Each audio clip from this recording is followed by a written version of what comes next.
made these custom plugs. I basically developed a prototype of plugs where the front can come off of the back. The reason why I did this is because gold is expensive. I chose to work in gold simply because well, first of all, I don't work stainless steel, but you actually shouldn't be putting anything in your body that's under 14 karat.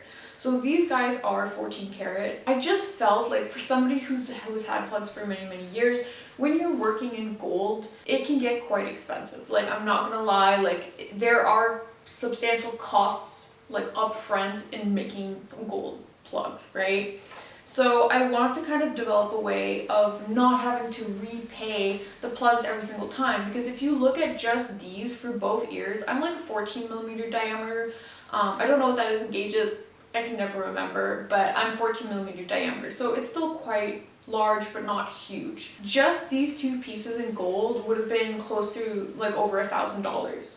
So it just occurred to me, I was like, why would I repay $1,000 every single time I want to change my earrings? It just didn't make sense to me. And so I thought to myself, okay, like how can I develop a system that we can cut out that unnecessary cost, right? Because if you don't need to pay it, why would you pay it? So I thought, why don't we make removable caps? So I developed this fun little system where basically it's like little posts that clip in and you twist in order to keep the front on. This way I can kind of like change my earrings more frequently all the time. How I did it basically was, you have to be very careful. So when you have stretched ears, you don't want your jewelry to weigh too much, because for one, it's not going to be comfortable. Secondly, it's going to stretch your ears out, and so I had to find a way of making it kind of like as lightweight as possible. So if you see, even on the back here, all of these little hearts, obviously it's very cute like in the aesthetic, but I actually did that in order to decrease the weight, because I think just the front here, like it looks quite small, but these already I think are about almost 5 or 6 grams for each front. So when you think about this as being heavy in the front and this is heavy in the back, you really have to be aware. These actually do feel lightweight right now. Like I think on each ear I'm wearing about 11 grams, okay? So I think it's still reasonable. It's still comfortable, but these are not something that I'm going to be wearing going for a run, you know what I mean? It's not lightweight enough. Like if you just had like diamond pave all around, it would definitely be lighter. I chose a design that was full, and the reason why I actually did that was because I wanted something a little bit more professional. I wanted something that you couldn't really tell that I had stretched ears, because sometimes I'm meeting with clients that, you know, I'm not going to hide like my stretched ears. It's not that I'm like ashamed. Like I love the fact that my ears are stretched. I love the way that it looks. However, I know that some clients in professional settings, they don't like the standard plugs, you know, that I have in right now. So this being full feels a little bit more professional. I used a different mix of gemstones, which we're going to touch in a second, but ultimately this is the design. Alright, so in terms of gemstones, I wanted to choose, I actually wanted mint tourmaline, so I wanted a mint color similar to my ring to match with the earrings. However, this shade of mint is actually a little bit hard to find, and so I found some kind of like temporary stones. So the first ones that I looked at, well, there was like some mint sapphires, but I wasn't fond of it. So first I looked at zircon, not to be confused with cubic zirconia. It's really its own gemstone. It is a natural gemstone, and it also has a really nice reflective index. I think it's like 1.95 about. So if you're looking between topaz or zircon, this is a nicer stone. And then there's chrysolite. So this is the ones that I chose to put in the stones today, just because it's the closest mint color that I could find. It's still a little bit pale. This is actually green quartz as well. It's not nothing, it's like really nothing fancy, but what you can see here is basically I made it in a prong setting, so it's really easy to remove the center stone and then pop a nice mint tourmaline in when I find them. Because yeah, whenever it comes to mint tourmaline, I always have to import. They never really have the exact shades. Like it's hard to find. Like it's always like too green or too dark. Once I import them, I am going to put them in its place.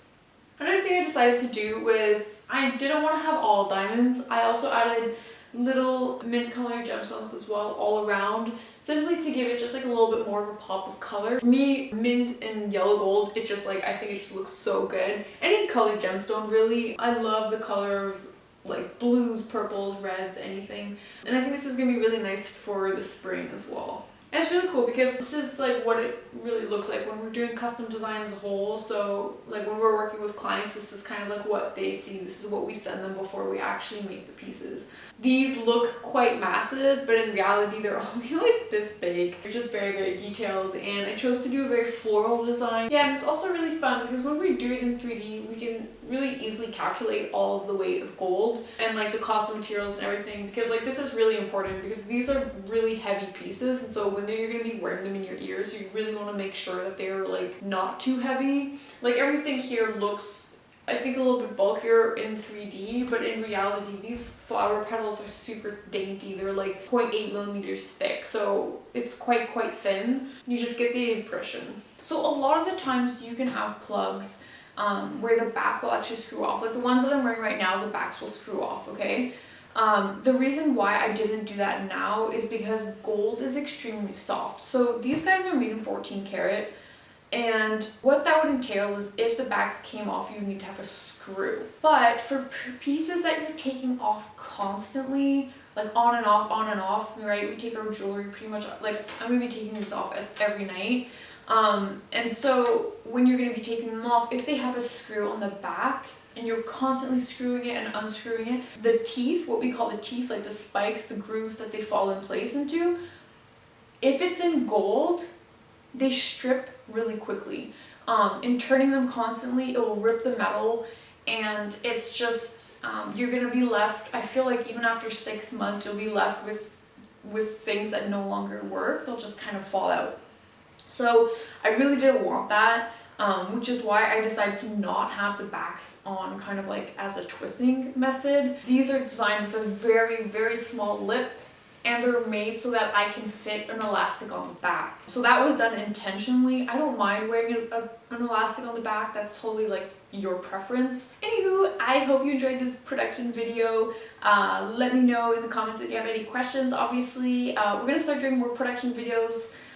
Because I know that you guys really love those, seeing kind of like the behind the scenes and like the theory of why we build things the way we build them, because jewelry is not just aesthetics, it's extremely technical. So I hope you enjoyed this video, and I will see you next time.